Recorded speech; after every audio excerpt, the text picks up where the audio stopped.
I'm doing my book review on Creative Schools, the Grassroots Revolution That's Transforming Education by Ken Robinson and Lo Aronica.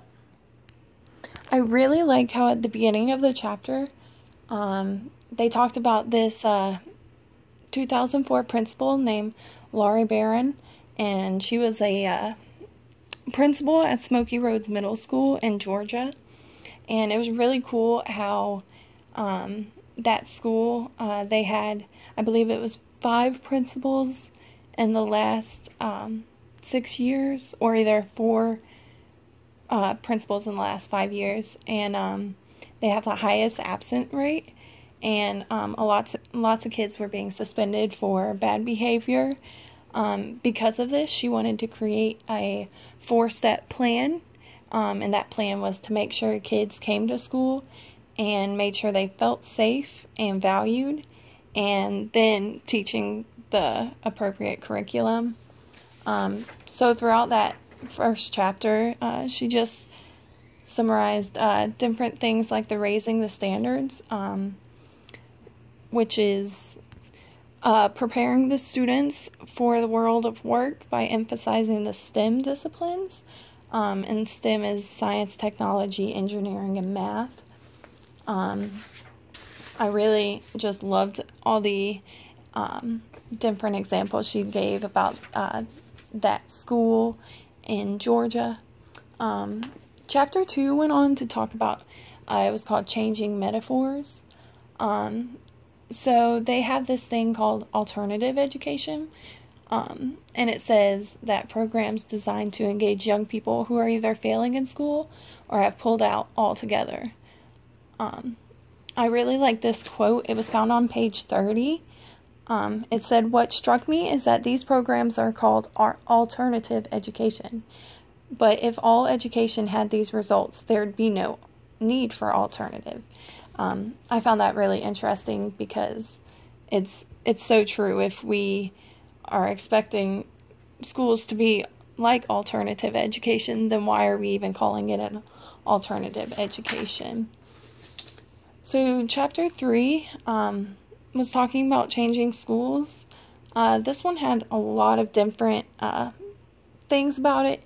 It talked about North Star directed learning for teens in Massachusetts, which designed specifically for teens who are frustrated and uninspired by traditional schools. So they wanted to find a sense of what the students liked, and I really liked that because I never enjoyed learning things that I didn't find interesting.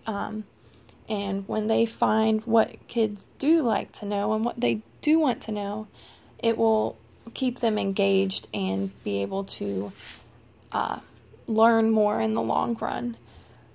So chapter 4 was about natural born leaders, which I really didn't like all that much just because it was a lot of different people that I don't exactly know.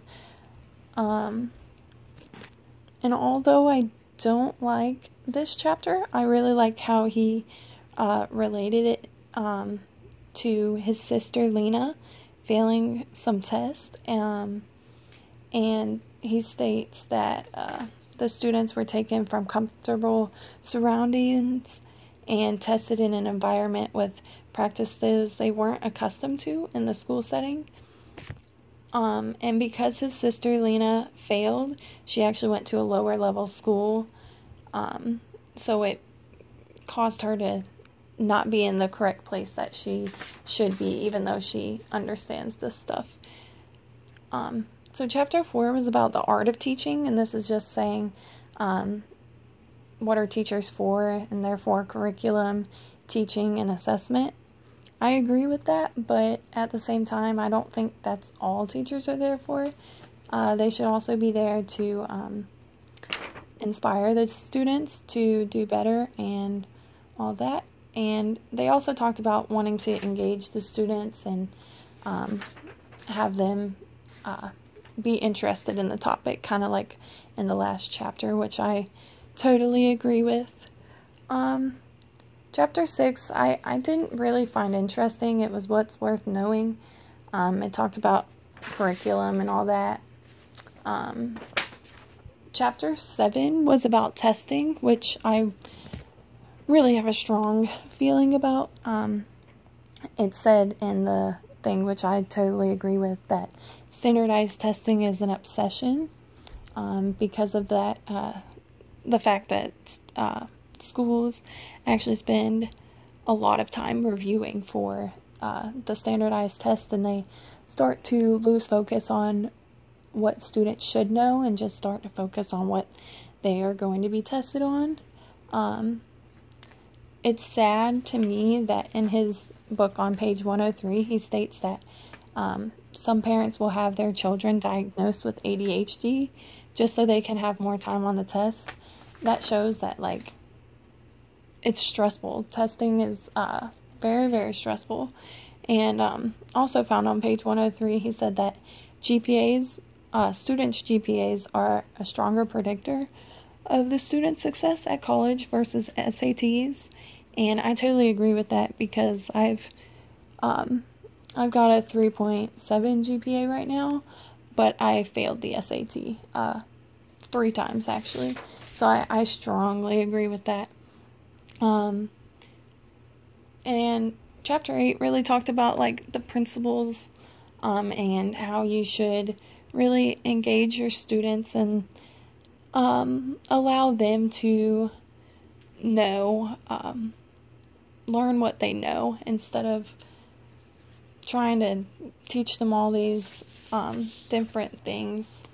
And then the last 2 chapters, we're kind of summing it up again. So